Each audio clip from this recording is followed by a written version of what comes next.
Assalamualaikum warahmatullahi wabarakatuh. Perkenalkan, saya Tony Andriansyah, calon guru penggerak Angkatan 11. Dari SDN 2 Tanjung Jaya, Kabupaten Ciamis. Pada kali ini saya akan menjelaskan pembelajaran sosial dan emosional pada koneksi antar materi modul 2.2. Selamat menyaksikan.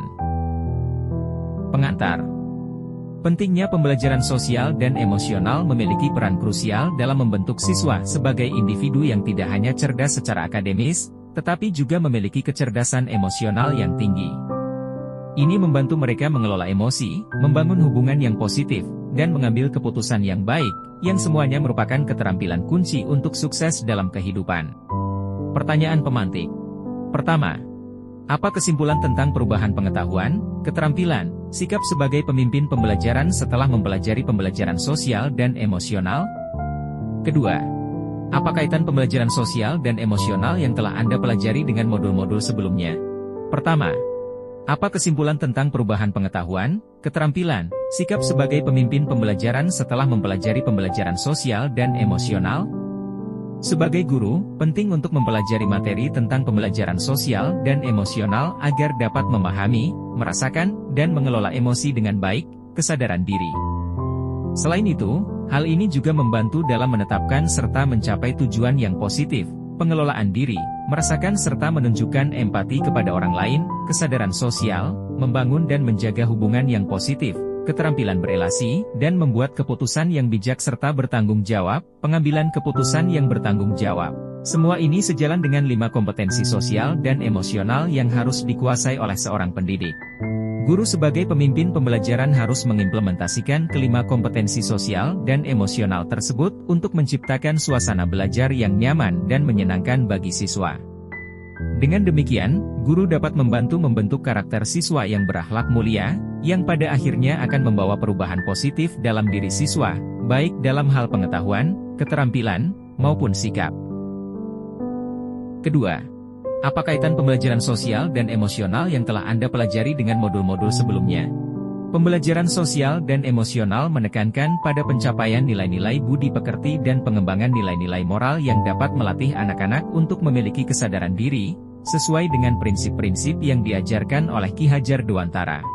Pembelajaran sosial dan emosional merupakan pembelajaran yang dilakukan secara kolaboratif oleh seluruh komunitas sekolah, hal ini sesuai dengan nilai guru penggerak yang bersifat kolaboratif. Untuk mewujudkan pembelajaran sosial dan emosional, maka seorang guru penggerak harus dapat menjadi pemimpin pembelajaran yang dapat membuat lingkungan sekolah yang aman, nyaman.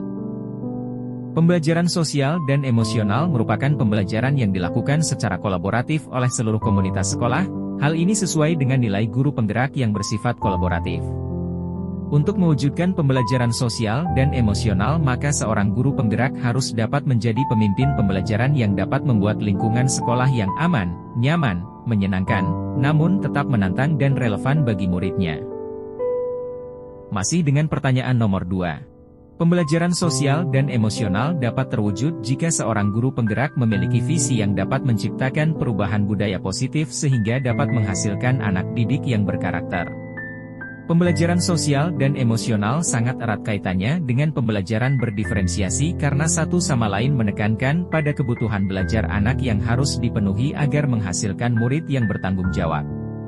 Seluruh modul saling terkait untuk demi mewujudkan pembelajaran yang berpihak pada murid sesuai profil pelajar Pancasila. Pertanyaan lanjutan. Pertama, sebelum mempelajari modul ini, saya berpikir bahwa setelah mempelajari modul ini, ternyata. Kedua, berkaitan dengan kebutuhan belajar dan lingkungan yang aman dan nyaman untuk memfasilitasi seluruh individu di sekolah agar dapat meningkatkan kompetensi akademik maupun kesejahteraan psikologis, well-being. 3 hal mendasar dan penting yang saya pelajari adalah, ketiga, berkaitan dengan No2, perubahan yang akan saya terapkan di kelas dan sekolah, 1 bagi murid, 2 bagi rekan sejawat. Pertama, sebelum mempelajari modul ini, saya berpikir bahwa pembelajaran hanya bertujuan untuk meningkatkan pengetahuan dan keterampilan anak, sehingga fokus utamanya adalah pada pencapaian nilai akademis semata. Namun, setelah mempelajari modul ini, saya menyadari bahwa proses belajar memiliki dampak yang jauh lebih luas dan mendalam. Belajar ternyata dapat membentuk karakter anak secara psikologis, memberikan mereka kesadaran diri yang tinggi untuk memahami perasaan sendiri dan orang lain, serta kemampuan manajemen diri yang baik untuk mengelola emosi secara efektif. Selain itu, anak-anak akan mengembangkan kesadaran sosial yang membuat mereka peduli dan empati terhadap orang lain, kemampuan berelasi untuk berkomunikasi dengan baik, dan kemampuan mengambil keputusan yang bertanggung jawab terhadap berbagai pilihan yang mereka hadapi. Dengan demikian, pembelajaran tidak hanya meningkatkan aspek kognitif, tetapi juga membangun aspek emosional dan sosial yang sangat penting bagi perkembangan anak secara holistik. 3 hal mendasar dan penting yang saya pelajari. Pertama, menerapkan 5 kompetensi sosial dan emosional yaitu, kesadaran diri, manajemen diri, kesadaran sosial, keterampilan berelasi dan pengambilan keputusan yang bertanggung jawab. Kedua, menerapkan praktik kesadaran penuh, mindfulness, dengan menggunakan teknik stop, take a breath, observe dan proceed, atau teknik lain yang sesuai. Ketiga, menerapkan 4 indikator PSC yang berkaitan dengan kelas dan sekolah, seperti pengajaran eksplisit, integrasi dalam praktek mengajar guru dan kurikulum akademik, penciptaan iklim kelas dan budaya sekolah dan penguatan KSC pendidik dan tenaga kependidikan di sekolah.